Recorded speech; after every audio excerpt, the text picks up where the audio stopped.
by Karen Savage. Chapter 25. The intercourse of the two families was at this period more nearly restored to what it had been in the autumn than any member of the old intimacy had thought ever likely to be again.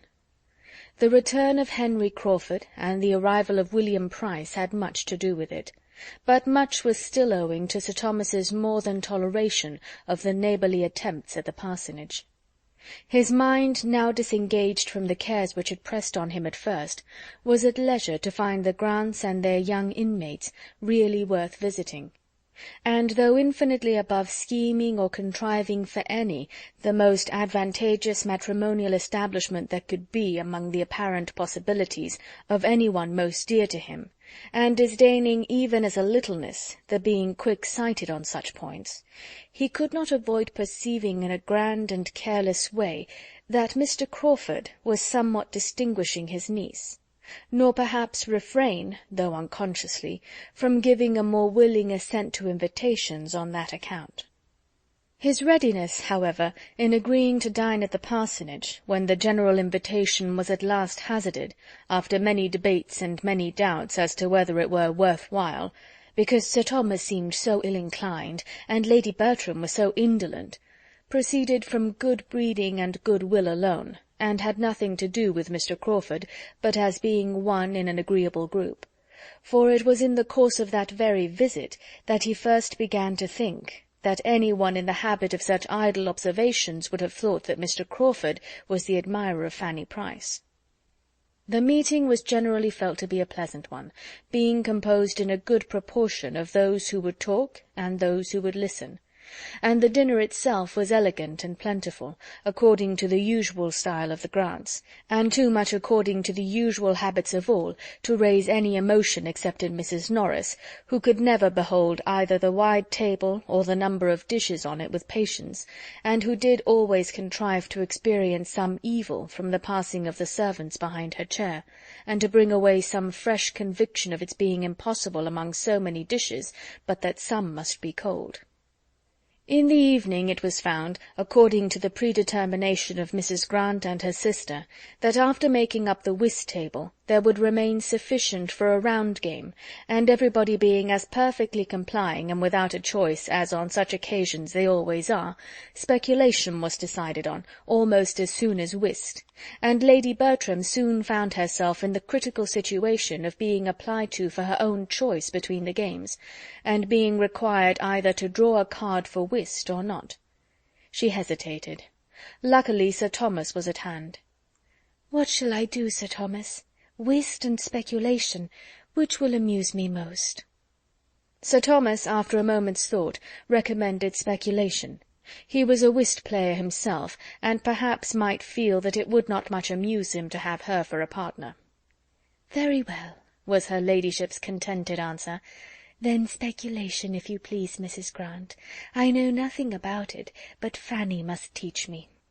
Here Fanny interposed, however, with anxious protestations of her own equal ignorance. She had never played the game, nor seen it played in her life; and Lady Bertram felt a moment's indecision again; but upon everybody's assuring her that nothing could be so easy, that it was the easiest game on the cards, and Henry Crawford stepping forward with a most earnest request to be allowed to sit between her ladyship and Miss Price, and teach them both, it was so settled; and Sir Thomas, Mrs. Norris, and Dr. and Mrs. Grant being seated at the table of prime intellectual state and dignity, the remaining 6, under Miss Crawford's direction, were arranged round the other. It was a fine arrangement for Henry Crawford, who was close to Fanny, and with his hands full of business, having 2 persons' cards to manage as well as his own, for though it was impossible for Fanny not to feel herself mistress of the rules of the game in 3 minutes, he had yet to inspirit her play, sharpen her avarice, and harden her heart, which, especially in any competition with William, was a work of some difficulty; and as for Lady Bertram, he must continue in charge of all her fame and fortune through the whole evening, and if quick enough to keep her from looking at her cards when the deal began, must direct her in whatever was to be done with them to the end of it. He was in high spirits, doing everything with happy ease, and preeminent in all the lively turns, quick resources, and playful impudence that could do honour to the game; and the Round Table was altogether a very comfortable contrast to the steady sobriety and orderly silence of the other. Twice had Sir Thomas inquired into the enjoyment and success of his lady, but in vain. No pause was long enough for the time his measured manner needed, and very little of her state could be known till Mrs. Grant was able, at the end of the first rubber, to go to her and pay her compliments. "I hope your ladyship is pleased with the game?" "Oh dear, yes, very entertaining indeed. A very odd game. I do not know what it is all about. I am never to see my cards, and Mr. Crawford does all the rest." "Bertram," said Crawford some time afterwards, taking the opportunity of a little languor in the game, "I have never told you what happened to me yesterday in my ride home." They had been hunting together, and were in the midst of a good run, and at some distance from Mansfield, when his horse being found to have flung a shoe, Henry Crawford had been obliged to give up, and make the best of his way back. "I told you I lost my way after passing that old farmhouse, with the yew trees, because I can never bear to ask, but I have not told you that with my usual luck, for I never do wrong without gaining by it, I found myself in due time in the very place which I had a curiosity to see. I was suddenly, upon turning the corner of a steepish downy field, in the midst of a retired little village between gently rising hills, a small stream before me to be forded, a church standing on a sort of knoll to my right, which church was strikingly large and handsome for the place, and not a gentleman or half a gentleman's house to be seen excepting one, to be presumed the parsonage, within a stone's throw of the said knoll and church. I found myself, in short, in Thornton Lacey." "It sounds like it," said Edmund. "But which way did you turn after passing Sewell's farm?" "I answer no such irrelevant and insidious questions, though were I to answer all that you could put in the course of an hour, you would never be able to prove that it was not Thornton Lacey, for such it certainly was." "You inquired, then?" "No, I never inquire, but I told a man mending a hedge that it was Thornton Lacey, and he agreed to it." "You have a good memory. I had forgotten having ever told you half so much of the place." Thornton Lacey was the name of his impending living, as Miss Crawford well knew, and her interest in a negotiation for William Price's knave increased. "Well," continued Edmund, "and how did you like what you saw?" "Very much indeed. You are a lucky fellow. There will be work for 5 summers at least before the place is livable." "No, no, not so bad as that. The farmyard must be moved, I grant you, but I am not aware of anything else. The house is by no means bad, and when the yard is removed, there may be a very tolerable approach to it." "The farmyard must be cleared away entirely, and planted up to shut out the blacksmith shop. The house must be turned to front the east instead of the north. The entrance and principal rooms, I mean, must be on that side, where the view is really very pretty. I am sure it may be done. And there must be your approach, through what is at present the garden. You must make you a new garden at what is now the back of the house, which will be giving it the best aspect in the world, sloping to the southeast. The ground seems precisely formed for it. I rode 50 yards up the lane between the church and the house in order to look about me, and saw how it might all be. Nothing can be easier. The meadows beyond what will be the garden, as well as what now is, sweeping round from the lane I stood in to the northeast, that is, to the principal road through the village, must be all laid together, of course. Very pretty meadows they are, finely sprinkled with timber. They belong to the living, I suppose. If not, you must purchase them. Then the stream, something must be done with the stream, but I could not quite determine what. I had 2 or 3 ideas." "And I have 2 or 3 ideas also," said Edmund, "and one of them is that very little of your plan for Thornton Lacey will ever be put into practice. I must be satisfied with rather less ornament and beauty. I think the house and premises may be made comfortable, and given the air of a gentleman's residence without any very heavy expense, and that must suffice me, and I hope may suffice all who care about me." Miss Crawford, a little suspicious and resentful of a certain tone of voice and a certain half-look attending the last expression of his hope, made a hasty finish of her dealings with William Price, and securing his knave at an exorbitant rate, exclaimed, "There, I will stake my last like a woman of spirit. No cold prudence for me. I am not born to sit still and do nothing. If I lose the game, it shall not be from not striving for it." The game was hers, and only did not pay her for what she had given to secure it. Another deal proceeded, and Crawford began again about Thornton Lacey. "My plan may not be the best possible, I had not many minutes to form it, but you must do a good deal. The place deserves it, and you will find yourself not satisfied with much less than it is capable of. Excuse me, your ladyship must not see your cards. There, let them lie just before you. The place deserves it, Bertram. You talk of giving it the air of a gentleman's residence. That will be done by the removal of the farmyard, for, independent of that terrible nuisance, I never saw a house of the kind which had in itself so much the air of a gentleman's residence, so much the look of a something above a mere parsonage house, above the expenditure of a few hundreds a year.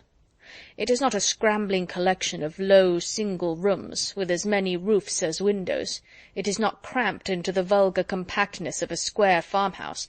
It is a solid-walled, roomy, mansion-like looking house, such as one might suppose a respectable old country family had lived in from generation to generation, through 2 centuries at least, and were now spending from 2,000 to 3,000 a year in." Miss Crawford listened, and Edmund agreed to this. "The air of a gentleman's residence, therefore, you cannot but give it, if you do anything. But it is capable of much more. Let me see, Mary. Lady Bertram bids a dozen for that queen. No, a dozen is more than it is worth. Lady Bertram does not bid a dozen. She will have nothing to say to it. Go on. By some such improvements as I have suggested, I do not really require you to proceed upon my plan, though, by the by, I doubt anybody's striking out a better. You may give it a higher character. You may raise it into a place. From being the mere gentleman's residence, it becomes, by judicious improvement, the residence of a man of education, taste, modern manners, good connections. All this may be stamped on it, and that house receive such an air as to make its owner be set down as the great landholder of the parish, by every creature travelling the road, especially as there is no real squire's house to dispute the point, a circumstance, between ourselves, to enhance the value of such a situation, in point of privilege and independence, beyond all calculation. You think with me, I hope," turning with a softened voice to Fanny. "Have you ever seen the place?" Fanny gave a quick negative, and tried to hide her interest in the subject by an eager attention to her brother, who was driving as hard a bargain, and imposing on her as much as he could. But Crawford pursued with, No, you must not part with the queen. You have bought her too dearly, and your brother does not offer half her value. No, sir, hands off. Your sister does not part with the queen. She is quite determined. The game will be yours," turning to her again. "It will certainly be yours."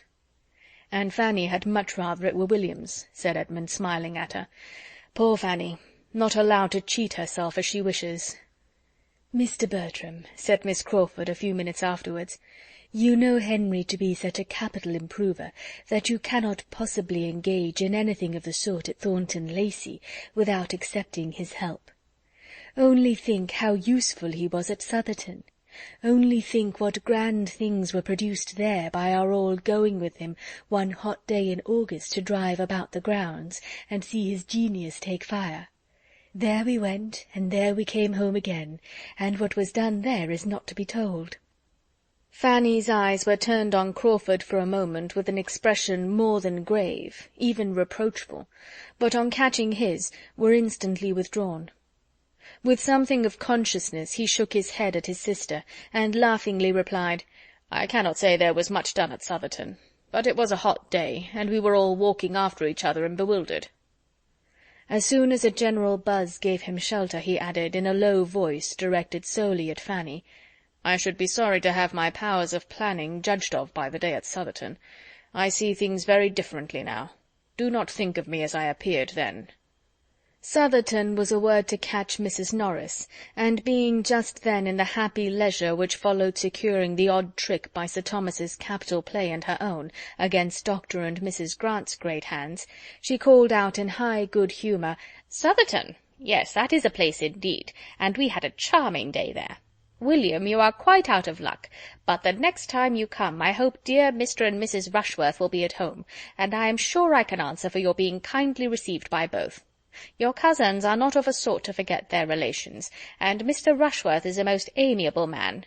They are at Brighton now, you know, in one of the best houses there, as Mr. Rushworth's fine fortune gives them a right to be. I do not exactly know the distance, but when you get back to Portsmouth, if it is not very far off, you ought to go over and pay your respects to them, and I could send a little parcel by you that I want to get conveyed to your cousins." "I should be very happy, aunt, but Brighton is almost by Beachy Head, and if I could get so far, I could not expect to be welcome in such a smart place as that, poor scrubby midshipman as I am." Mrs. Norris was beginning an eager assurance of the affability he might depend on, when she was stopped by Sir Thomas's saying with authority, "I do not advise your going to Brighton, William, as I trust you may soon have more convenient opportunities of meeting, but my daughters would be happy to see their cousins anywhere, and you will find Mr. Rushworth most sincerely disposed to regard all the connections of our family as his own." "I would rather find him private secretary to the First Lord than anything else," was William's only answer, in an under voice not meant to reach far, and the subject was dropped. As yet Sir Thomas had seen nothing to remark in Mr. Crawford's behaviour, but when the whist-table broke up at the end of the second rubber, and leaving Dr. Grant and Mrs. Norris to dispute over their last play, he became a looker-on at the other.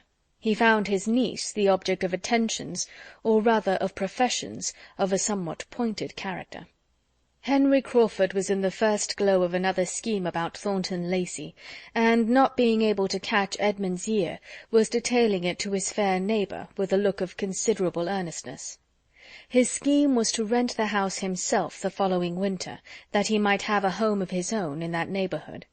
And it was not merely for the use of it in the hunting season, as he was then telling her, though that consideration had certainly some weight, feeling as he did that in spite of all Dr. Grant's very great kindness, it was impossible for him and his horses to be accommodated where they were now without material inconvenience. But his attachment to that neighbourhood did not depend upon one amusement or one season of the year.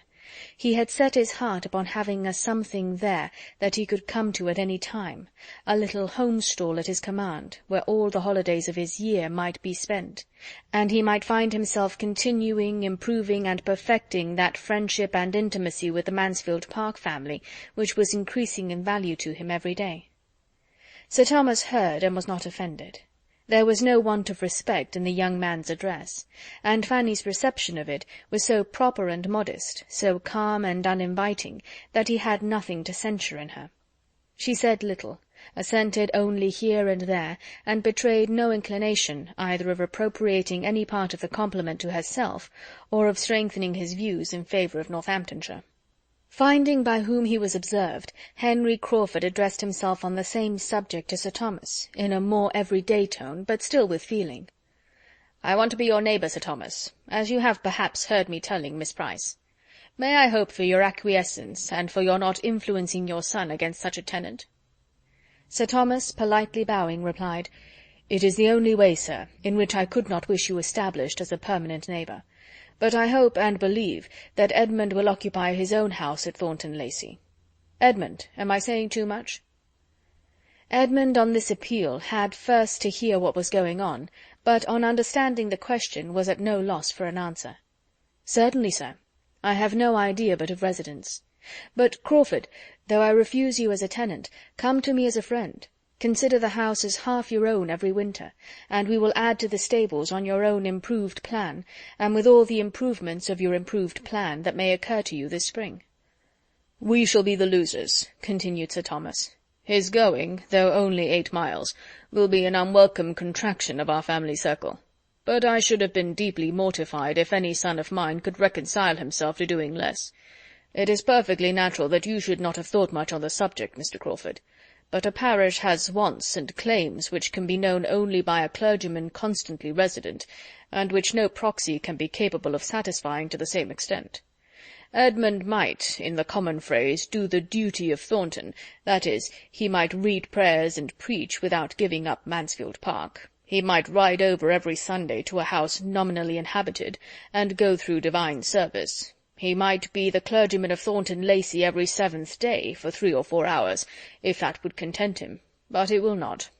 He knows that human nature needs more lessons than a weekly sermon can convey, and that, if he does not live among his parishioners, and prove himself by constant attention their well-wisher and friend, he does very little for either their good or his own."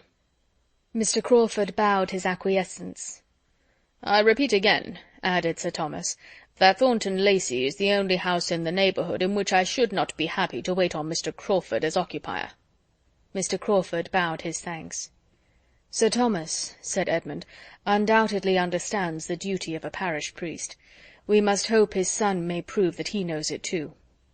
Whatever effect Sir Thomas's little harangue might really produce on Mr. Crawford, it raised some awkward sensations in two of the others, two of his most attentive listeners, Miss Crawford and Fanny, one of whom, having never before understood that Thornton was so soon and so completely to be his home, was pondering with downcast eyes on what it would be not to see Edmund every day; and the other, startled from the agreeable fancy she had been previously indulging on the strength of her brother's description, no longer able, in the picture she had been forming of a future Thornton, to shut out the church, sink the clergyman, and see only the respectable, elegant, modernized, and occasional residence of a man of independent fortune, was considering Sir Thomas with decided ill-will, as the destroyer of all this, and suffering the more from that involuntary forbearance which his character and manner commanded, and from not daring to relieve herself by a single attempt at throwing ridicule on his cause. All the agreeable of her speculation was over for that hour. It was time to have done with cards if sermons prevailed, and she was glad to find it necessary to come to a conclusion, and be able to refresh her spirits by a change of place and neighbour. The chief of the party were now collected irregularly round the fire, and waiting the final break-up. William and Fanny were the most detached. They remained together at the otherwise deserted card-table, talking very comfortably, and not thinking of the rest, till some of the rest began to think of them. Henry Crawford's chair was the first to be given a direction towards them, and he sat silently observing them for a few minutes, himself in the meanwhile observed by Sir Thomas, who was standing in chat with Dr. Grant. "This is the assembly night," said William. "If I were at Portsmouth I should be at it, perhaps." "But you do not wish yourself at Portsmouth, William?" "No, Fanny, that I do not. I shall soon have enough of Portsmouth, and of dancing too, when I cannot have you. And I do not know that there would be any good in going to the assembly, for I might not get a partner. The Portsmouth girls turn up their noses at anybody who has not a commission. One might as well be nothing as a midshipman. One is nothing, indeed. You remember the Gregorys. They are grown up amazing fine girls, but they will hardly speak to me, because Lucy is courted by a lieutenant." "Oh, shame, shame! But never mind it, William," her own cheeks in a glow of indignation as she spoke. "It is not worth minding. It is no reflection on you. It is no more than what the greatest admirals have all experienced, more or less, in their time. You must think of that. You must try to make up your mind to it as one of the hardships which fall to every sailor's share, like bad weather and hard living, only with this advantage, that there will be an end to it, that there will come a time when you will have nothing of that sort to endure. When you are a lieutenant, only think, William, when you are a lieutenant, how little you will care for any nonsense of this kind." "I begin to think I shall never be a lieutenant, Fanny. Everybody gets made but me." "Oh, my dear William, do not talk so, do not be so desponding. My uncle says nothing, but I am sure he will do everything in his power to get you made. He knows, as well as you do, of what consequence it is." She was checked by the sight of her uncle much nearer to them than she had any suspicion of, and each found it necessary to talk of something else. "Are you fond of dancing, Fanny?" "Yes, very, only I am soon tired." "I should like to go to a ball with you and see you dance. Have you never any balls at Northampton? I should like to see you dance, and I'd dance with you if you would, for nobody would know who I was there, and I should like to be your partner once more. We used to jump about together many a time, did not we, when the hand-organ was in the street? I am a pretty good dancer in my way, but I dare say you are a better." And turning to his uncle, who was now close to them, "Is not Fanny a very good dancer, sir?" Fanny, in dismay at such an unprecedented question, did not know which way to look, or how to be prepared for the answer. Some very grave reproof, or at least the coldest expression of indifference, must be coming to distress her brother and sink her to the ground. But on the contrary, it was no worse than, "I am sorry to say that I am unable to answer your question. I have never seen Fanny dance since she was a little girl, but I trust we shall both think she acquits herself like a gentlewoman when we do see her, which perhaps we may have an opportunity of doing ere long. I have had the pleasure of seeing your sister dance, Mr. Price," said Henry Crawford, leaning forward, "and will engage to answer every inquiry which you can make on the subject, to your entire satisfaction. But I believe," seeing Fanny look distressed, "it must be at some other time. There is one person in company who does not like to have Miss Price spoken of." True enough, he had once seen Fanny dance, and it was equally true that he would now have answered for her gliding about with quiet, light elegance, and in admirable time; but in fact he could not for the life of him recall what her dancing had been, and rather took it for granted that she had been present than remembered anything about her. He passed, however, for an admirer of her dancing, and Sir Thomas, by no means displeased, prolonged the conversation on dancing in general, and was so well engaged in describing the balls of Antigua, and listening to what his nephew could relate of the different modes of dancing which had fallen within his observation, that he had not heard his carriage announced, and was first called to the knowledge of it by the bustle of Mrs. Norris. "Come, Fanny, come, what are you about? We are going. Do not you see your aunt is going? Quick, quick! I cannot bear to keep good old Wilcox waiting. You should always remember the coachman and horses. My dear Sir Thomas, we have settled it that the carriage should come back for you and Edmund and William." Sir Thomas could not dissent, as it had been his own arrangement, previously communicated to his wife and sister, but that seemed forgotten by Mrs. Norris, who must fancy that she settled it all herself. Fanny's last feeling in the visit was disappointment, for the shawl which Edmund was quietly taking from the servant to bring and put round her shoulders was seized by Mr. Crawford's quicker hand, and she was obliged to be indebted to his more prominent attention. Chapter 26